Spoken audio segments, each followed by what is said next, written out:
Okay, I believe that we are live streaming now on Facebook on the webyeshiva.org uh, Facebook page.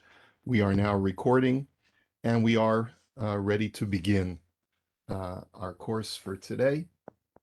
As I mentioned a couple of weeks ago when we resumed Moreh Nevukhim, our shir will start approximately 10 minutes to 15 minutes after the scheduled 7:30 Eastern Standard Time because of changes in my schedule. So I appreciate your indulgence and your patience. We are studying the Moreh Nevukhim. Our edition that we're using, the translation that we're using into English is from Shlomo Pines. You can find chapter 68 of the first section, which is what we are up to now, on page 163 of the Pines edition. The last thing that we spoke about in the last chapter 2 weeks ago, in chapter 67, was a clarification of what it means for God to rest or to desist from milacha, to desist from meaningful work. And that was once again the Rambam um, expounding on God's non-corporeal nature and the fact that he cannot be described in human terminology. So all of these terms that we find in reference to God are borrowed terms, metaphorical terms, and so forth. We are taking a more decidedly philosophical turn in this chapter. And the Rambam really introduces us to this idea by saying, at the very outset, you already know that the following dictum of the philosophers with reference to God, may he be exalted, is generally admitted. And so he's actually telling us at the outset of the chapter, I am hereby going to be quoting certain ideas about God that is based upon philosophical writings. And we know that the Rambam is basing himself on Al-Farabi, Ibn Bajjah, and Ibn Sina. These are the Aristotelian Islamic philosophers that are the voices that inform the Rambam and allow him to understand all that he's explained up until now, but particularly when it comes to describing the intellect of God. Now, I want to remind you, everyone, remind myself as well, that the very first chapter of Moreh Nevukhim was a discussion of what it means to be created in God's image. And the Rambam had used tselem or demut as the Hebrew words to describe being created in God's image. And the Rambam had said that the only distinctive feature that the Torah means when it says to be created in God's image is that man was endowed with intellect, because that is the most distinctive feature of the divine, which is to possess intellect. Now, the Rambam didn't really explain why he feels that this is so the most distinctive feature that makes man resemblant to God. But now I think we're going to get a little bit more into the issue. Now, the Rambam spends an extremely long time explaining this, and he says towards the end of the chapter, I know that I've repeated myself several times, but this is a concept that I need to drive into you. So instead of going through the actual text, which would take us quite some time and would be a bit tedious, I'm going to explain it outside, and then we're going to go to the end of the chapter where the Rambam's going to get into a secondary discussion, which is directly related to our primary discussion, which is God's intellect. In order for us to understand this, I sent out last night a paper that I had written a number of years ago when I was studying this issue in university, um, uh, uh, basically giving an introduction to a concept called the active intellect. And we're going to actually hopefully define that more carefully when we discuss the end of this chapter today. But what I want to sort of, if you have access to that, you can get it in one of two ways. Either if you are enrolled in the webyeshiva.org course, which is a free course, but you just have to enroll for it, you can download it from the webyeshiva.org website directly, or you can go to the Facebook group Shiur in Moreh Nevukhim, again, free and accessible, and you can download the PDF from there. It's my own text, but it tries to give an explanation of this particular line of thinking, which is purely Aristotelian, and added on to the Aristotelian thought is Neoplatonic ideas about how the world is structured and how there is a series of emanations that comes from the prime cause, God Himself, and the rest of the world. So we're going to now explain the Aristotelian version of how the world works, or of how the world is made up. Aristotle believed that there is a dichotomy to everything in the physical realm that exists, and he called that dichotomy matter and form. And the idea of matter is anything that is affected, and form is that which affects. So anything which is affected is matter, form is that which affects. But it has, as it pertains to intellect, it is the form of anything that exists in the physical plane is its idea, is the thought of that thing. Just to give an analogy that the Rambam gives in this chapter, is that if I have a piece of lumber, I have a 2x4 piece of lumber, or another example could be a chair, a wooden chair, it doesn't really matter. The matter of that piece of lumber or the chair is the wood, but the form is the thought that goes into constructing it into the shape and the properties that finished piece of wood or that finished wooden chair has. The fact that it has four legs and the fact that it has a back and a seat is its form. Now, where does that form come from? That form exists in the abstract. It's a non-physical element of the chair. So the chair can be broken down into two components. It's wood, which is its matter, the thing that it's made of, the stuff, the physical stuff that it's made of, and its form, which is the intellectual thought that went into making it into a chair.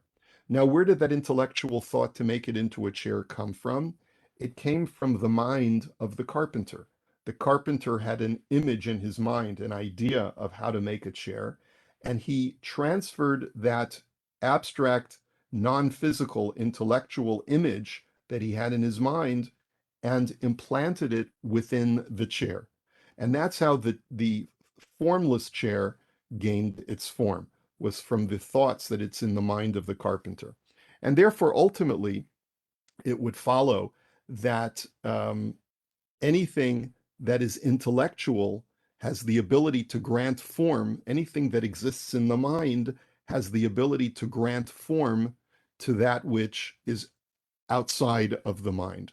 As long as the mind interacts with one's environment, with the mind's environment, the mind has the opportunity to imbue everything that is outside the mind with form.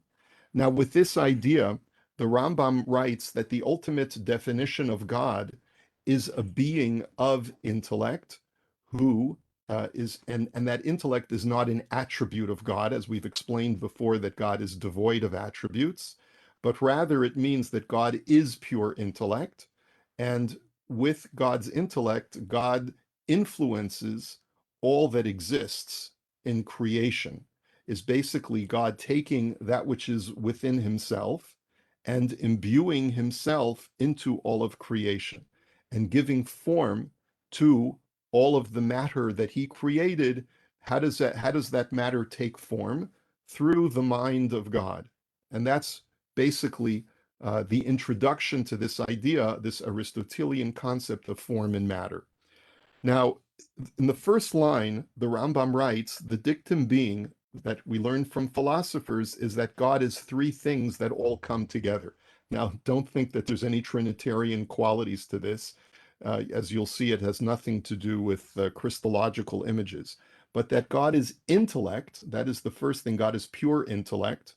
And God is the cognizing subject, which means he is the thinker. So God is pure intellect. He is also the being who has that idea in his mind, as it were, and he is also the intellectually cognized object. that because God attaches himself to all of the other things that are outside of him through his intellect and imbues his intellect to all that exists, it turns out that God is everything because God takes his intellect and attaches it to everything else that exists. Ergo, everything that exists is a part of God. Its very existence is based on the divine intellect. And that's why God is completely unitary, because anything that exists is a part of God, and God and his intellect are one. So God is the subject, which means that he is the being who cognizes, who is aware, and has intellectual cognition. God is intellect himself. And the third thing that God is the object that which he cognizes. And the Rambam basically spends the bulk of the chapter in trying to explain this idea. He says it's not readily apparent because if we were to say instead of cognition or knowledge, we were to talk about whiteness, it would be absurd to suggest that the being who creates an object which is white is the same as the object and is the same as whiteness. But knowledge is a different quality from any other attribute or any other quality. And that's and that's the reason he says, for example, on page 165, the difference between potential cognition and actual cognition is this. Potential cognition exists within human beings. We as human beings do not have constantly working intellects. Sometimes our minds are at rest, and sometimes our minds are active. When our minds are at rest, we are not at all one with our intellect because we're not engaged with intellect. Furthermore, anything that we could influence through our thoughts by imbuing those objects with our intellect, that has not happened yet. And therefore, we are completely separate from the things which are in our environment within our purview that we could potentially imbue with our intellect. And therefore, when I see a raw piece of wood that has not yet been formed into a chair, and I have the ability to turn that piece of wood, because I'm a carpenter, I have the ability to turn it into a chair. So long that I have not converted it into a chair, my intellect and that chair are two completely separate things. Once I imbue my intellect into that chair, however, the chairness of that chair is really part of me. It's from my intellect and it's part of me. And so intellect becomes unified the more active it is, the more on, the more the switch is on. The thing that makes God unique, according to the Rambam, is that God's intellect is always turned on. And in that sense, the Rambam writes that God's intellect is continuously and perpetually active. It is the only intellect that exists, which is perpetually active. And that's the reason that God is completely unitary. There is no separation with him. And therefore, defining God as pure intellect is another way of defining God as being completely unitary and is completely consistent with the major doctrine of Judaism, which is Shema Yisrael, Hashem Elokeinu, Hashem Echad, that God is unitary. God's unitariness, from a philosophical explanation, is traceable to the fact that he is pure intellect. Okay, it's my attempt in trying to explain this. And as the Rambam writes, when intellect is realized in actu, in actuality, the three notions, the subject, the object, and intellect itself, all fuse and become one. Accordingly, you will never find in that case that intellect is one thing and the intellectually cognized object another thing, unless they are regarded as being in potentia or in potential existence. All right. Now, when I'm going to skip now to the bottom of page, the last paragraph on page 165. When it is demonstrated that God, may he be held precious and magnified, is an intellect in actu, and that there is absolutely no potentiality in him, as is clear and shall be demonstrated, so that he is not by any but he is not by way of sometimes apprehending and sometimes not apprehending. God is constantly cognizing, but is always an intellect in actu. It follows necessarily that he and the thing apprehended are one thing, which is his essence. Once we understand that all that it possesses form, which means all of creation possesses form. That form comes from God's intellect, and therefore God and his intellect are unified, and therefore everything is part of God. Moreover, the act of apprehension, owing to which he is said to be an intellectually cognizing subject, is in itself the intellect which is his essence. Accordingly, he was always the intellect as well as the intellectually cognizing subject and the intellectually cognized object. It is accordingly also clear that the numerical unity of the intellect, the intellectually cognizing subject, and the intellectually cognized object does not hold good with reference to the creator only, but also with reference to every intellect. In other words, the only unique feature, when we talk about intellect, the only unique feature about God is that God is the only being who is always on, is always in actuality, is always constantly cognizing. But there are other beings who possess intellect which have the same quality, that when they're off, they are separate from the things that are in their environment, that they are not yet influencing. But when they are in actu, when they are in actualized mode, then they influence through their cognition that which is outside of their purview. So then they bond and become one with the object that they are cognizing, and they become one with intellect itself. Thus, in human beings, the intellectually cognizing subject, the intellect and the intellectually cognized object are one and the same wherever we have an intellect in actu. We, however, pass intellectually from potentiality to actuality only from time to time. Another way of thinking about it is a description that Aristotle gave, which I share with you in that paper that I wrote, which is that uh, uh, intellect or form, which is the form that we imbue to other things, can be compared to light. When you have a red piece of fabric, for example, if it is in a dark room, then that light has the redness of that garment has not yet been actualized.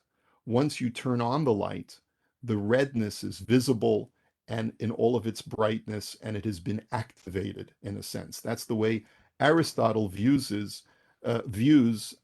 human cognition, almost like the much later philosophical question, which is that if a tree falls in the forest and no one's there to hear it, does it make a sound?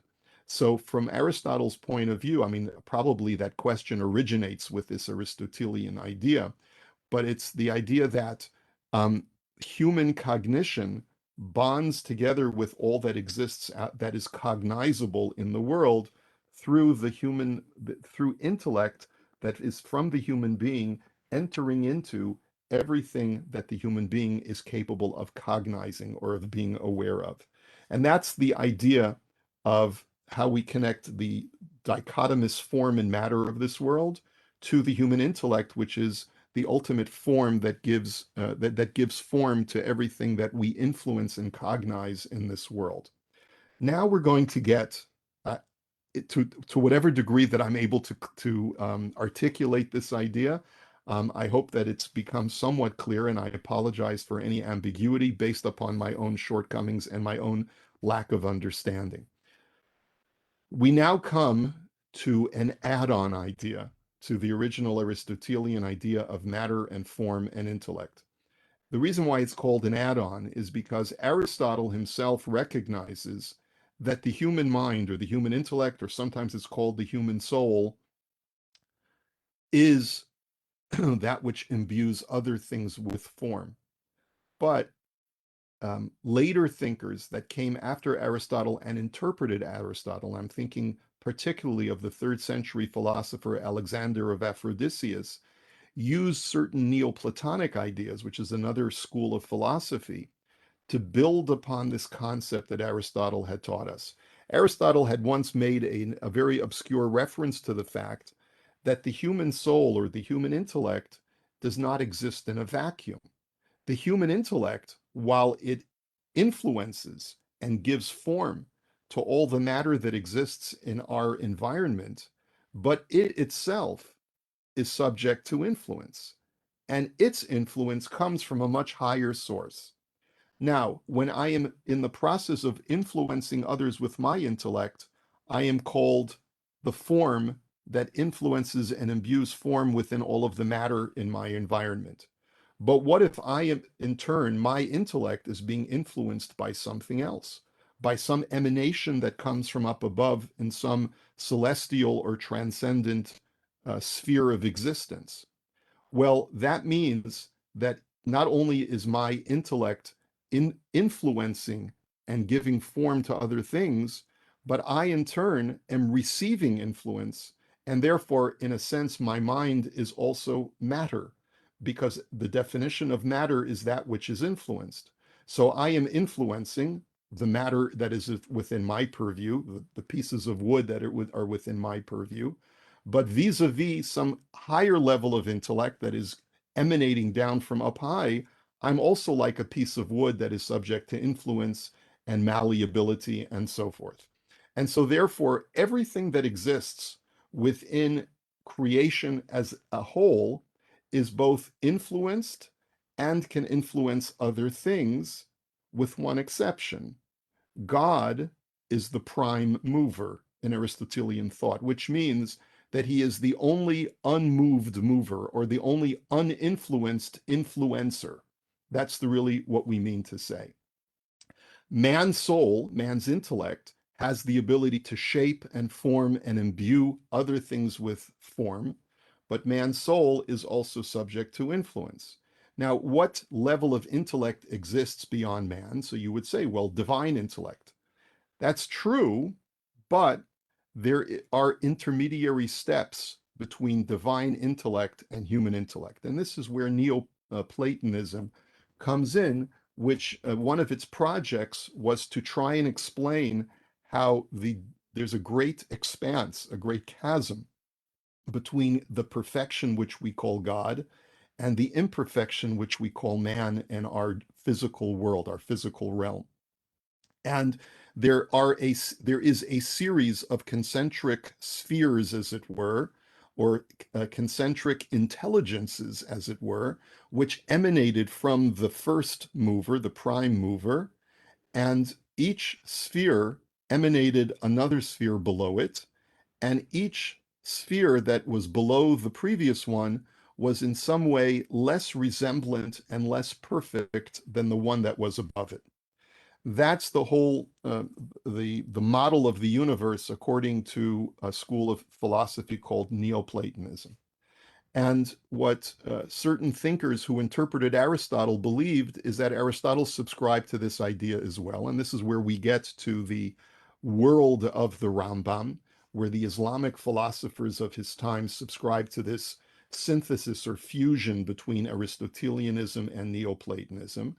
And they believed that there was a series of, according to some 40 or according to others 10 concentric spheres or influences which emanated from the divine, from God, and eventually made their way down to our world. The lowest sphere, the closest sphere to our world, which influences our physical world, became known as the lunar sphere because philosophers also connected the celestial bodies with these concentric transparent spheres. And they basically said the moon is part of the orbit of this lowest sphere. It's how the moon stays in orbit, by being part of this transparent sphere that possesses intelligence. And that sphere's intelligence influences man's soul in a number of different ways. And the way it's described in very rough terms, and you can read the paper as I mentioned, is that the human being is able to acquire knowledge through his senses, through his eyes and ears and so forth. But to integrate those ideas that a human being perceives through his senses and to come up with abstract ideas and to make them truly a part of an integrated part of what we call knowledge, man needs some level of assistance. And that assistance comes from a sphere or an angelic being, if you will, that is directly above us in that realm called the lunar sphere. And that intelligence or that intellect, which helps us put all of the pieces together in our minds, is called the Seichel HaPoel. And that's what it's called in Hebrew. Seichel HaPoel, the active intellect. And here, active intellect is with a capital A and a capital I, okay, in most texts. Here, Pines chooses not to. He says, we, however, pass intellectually from potentiality to actuality only from time to time, referring to human intellect, and the separate intellect, and this is where now you understand what the Rambam is referring to. I mean, the active intellect, which means he's referring to not God, he's referring to the intellectual um, component of the lowest sphere that is above our physical world, known as the lunar sphere, possesses this intelligence called the active intellect. Some describe it as an angel, some describe it as just an intelligence, right? Sometimes gets an impediment that hinders its act, even if this impediment does not proceed from this intellect's essence, but is extraneous to it, being a certain motion happening to it by accident. And what the Rambam is here to try to explain to us is that while he subscribes, because he views this as the accurate science of his time, while he subscribes to this belief in the active intellect with a capital A and a capital I, he nevertheless states that should not be confused with divine intellect. Divine intellect always exists in actuality, it's always on, and that's why God is completely unitary at all times. The active intellect is an emanation that comes from God through a series of emanations, making it definition per force, making it imperfect and not completely resemblant to God. The thing that makes it resemblant to God is that it is intellect, just like the resemblant feature of man to God is man's intellect. But it is not resemblant to God because it is subject to motion, it is constantly in movement, and that motion per force compromises the perfection and the constant actuality of the active intellect. And that's simply what the Rambam means.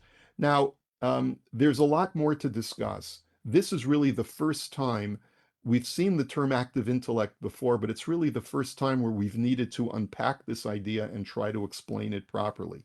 I also want to point out that many Sfarim, many Jewish texts from the medieval period and onwards, identify this active intellect from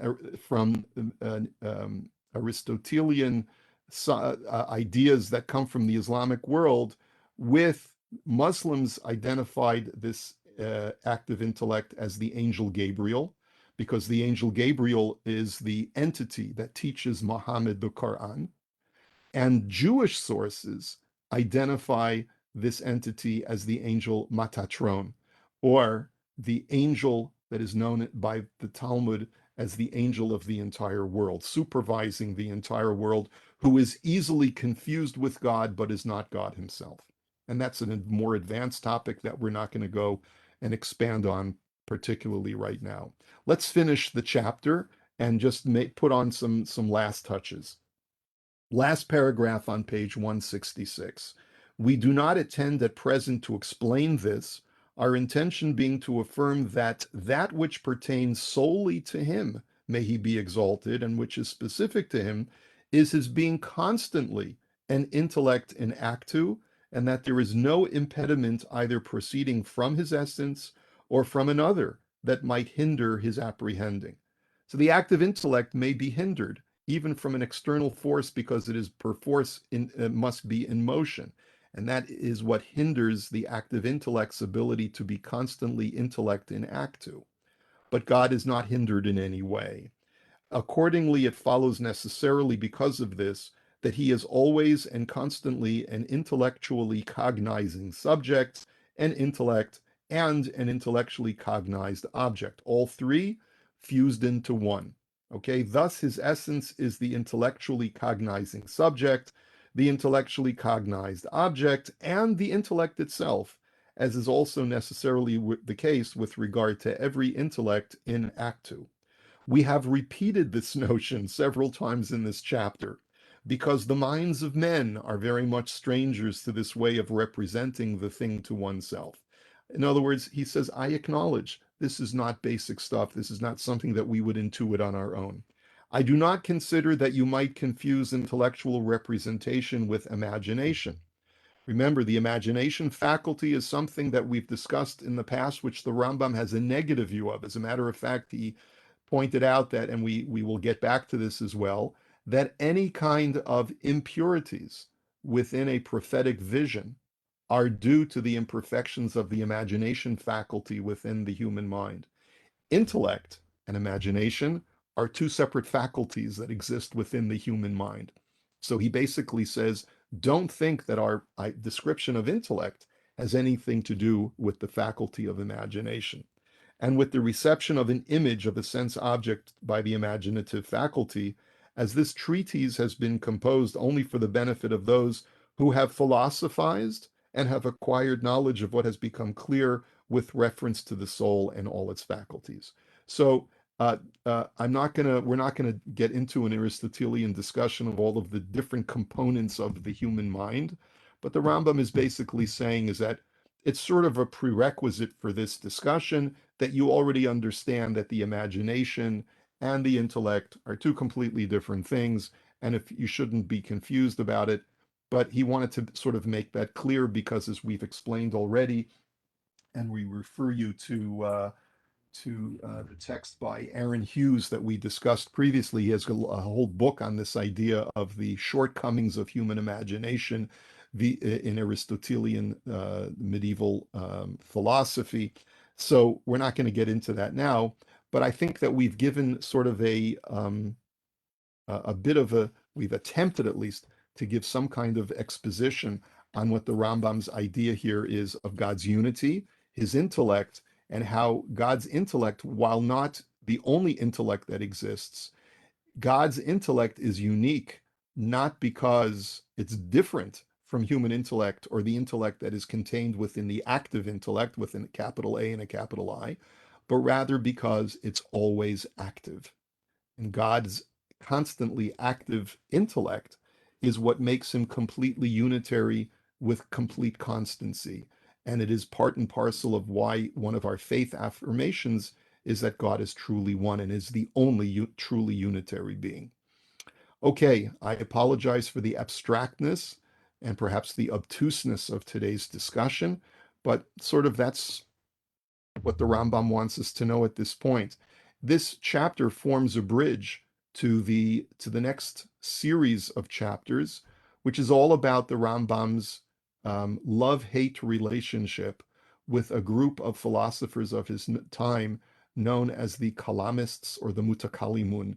And these are the religious philosophers who really are engaged in a very similar project that the Rambam is engaged in, both within the Islamic tradition and some of the Rambam's own co-religionists, to try and reconcile Greek philosophy with religious thought. The Rambam has a love-hate relationship with them because in many times he feels that they have engaged in apologetics, where the Rambam believes that he is not at all engaged in apologetics. And that's going to be our discussion for the next several weeks, if not months, as we try to get to the end of section 1 of the Moreh Nevukhim. Wishing you a great day, and we'll see you Be'ezrat Hashem next week. Thank you, Rabbi.